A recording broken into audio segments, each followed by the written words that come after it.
Estamos de vuelta en Panorama Global. Me sigue acompañando el doctor Guillermo Luevano, analista internacional, doctor en política. Y cambiamos de tema después de lo que estuvimos platicando de Venezuela y los Estados Unidos. Guillermo, hay una cosa muy clara. En los regímenes autoritarios, háblese desde la Alemania nazi hasta la Cuba actual o la China de Xi Jinping. Es decir, en un régimen autoritario la libertad de expresión acaba cuando empiezas a criticar al gobierno, cuando hablas claramente en contra del gobierno. En un mundo aparentemente libre, lo hemos visto en Estados Unidos, donde se puede criticar en los medios de comunicación al gobierno, pero hay un tema al cual todo el mundo está prohibido criticar en los Estados Unidos, y eso es el sionismo. Para hablar de esto, cuando dices, a quien no puedes criticar es quien tiene el control. ¿Qué es el sionismo, Guillermo? Sí, bueno, vamos a empezar por el origen, ¿no? El sionismo es un movimiento político nacionalista que surge a fines del siglo XIX. Empieza siendo un movimiento de liberación y ahora termina siendo un movimiento político. Y es la base fundacional de la política interna y exterior del Estado de Israel.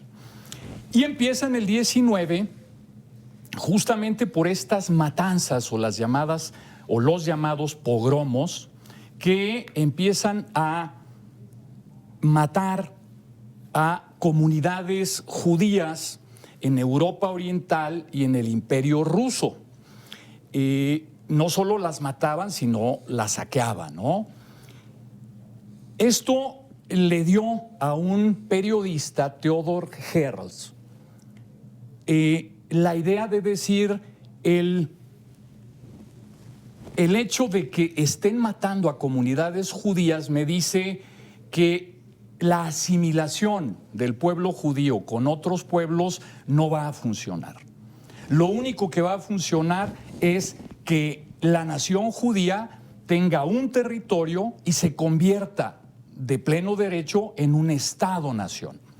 Y ahí empieza justamente en 1897, en una conferencia en Basilea, Suiza, se inicia el movimiento sionista. Y este movimiento sionista lo que provoca es una oleada, o las llamadas aliyot, de migraciones de Rusia, como de Europa Oriental, hacia los Estados Unidos, pero particularmente hacia la región palestina, entonces bajo el Imperio Otomano.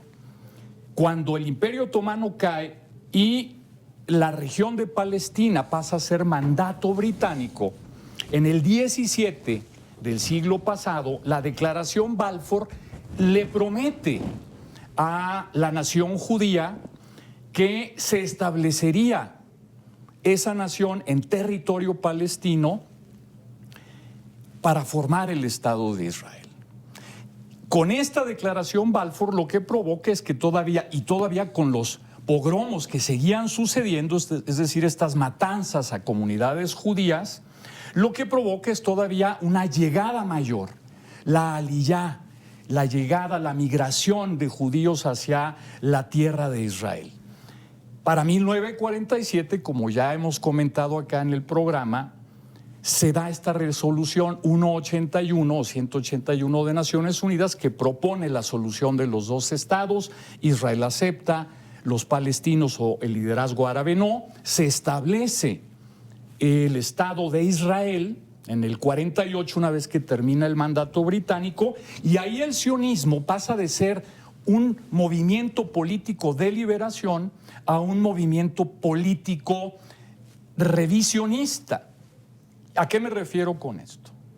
Que como en el 48, mismo año, se empieza el conflicto árabe-israelí, en la lógica de Israel, el sionismo se traslada a decir, tenemos la ley del retorno, es decir, vamos a seguir recibiendo a migrantes o inmigrantes judíos a la tierra de Israel, ya entonces Estado palestino, vamos a establecer una seguridad territorial y vamos a ocupar los terrenos que le pertenecen históricamente a Israel, como lo son Judea Samaria, que es Cisjordania.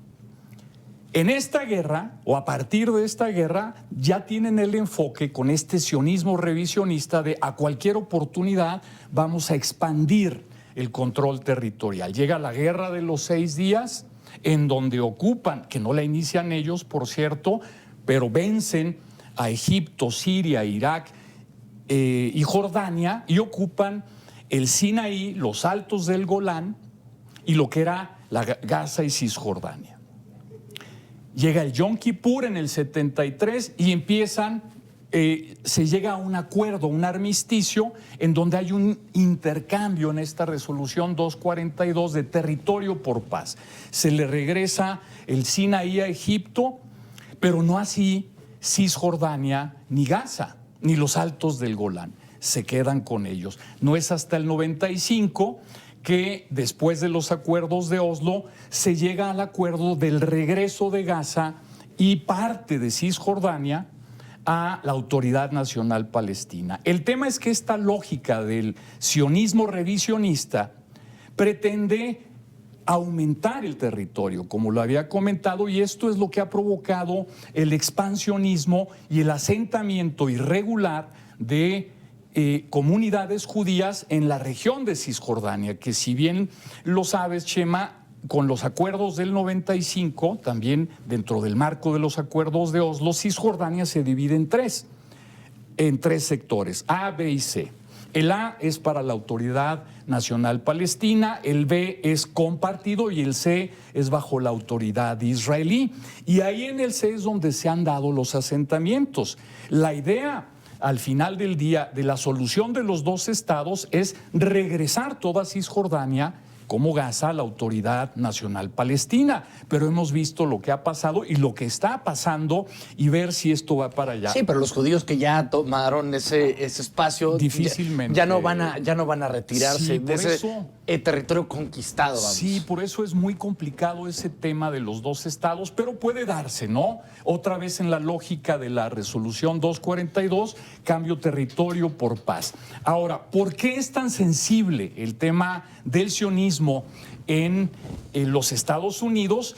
Porque ellos tienen claro que esta idea histórica de los pogromos puede seguir todavía dándose fuera del Estado de Israel. Es decir, la matanza a judíos o el antisemitismo se puede seguir dando si no se combate justamente el discurso y la retórica antisemita. Por eso, y además hay un lobby judío muy importante en los Estados Unidos, y por eso al sionismo no lo toquen.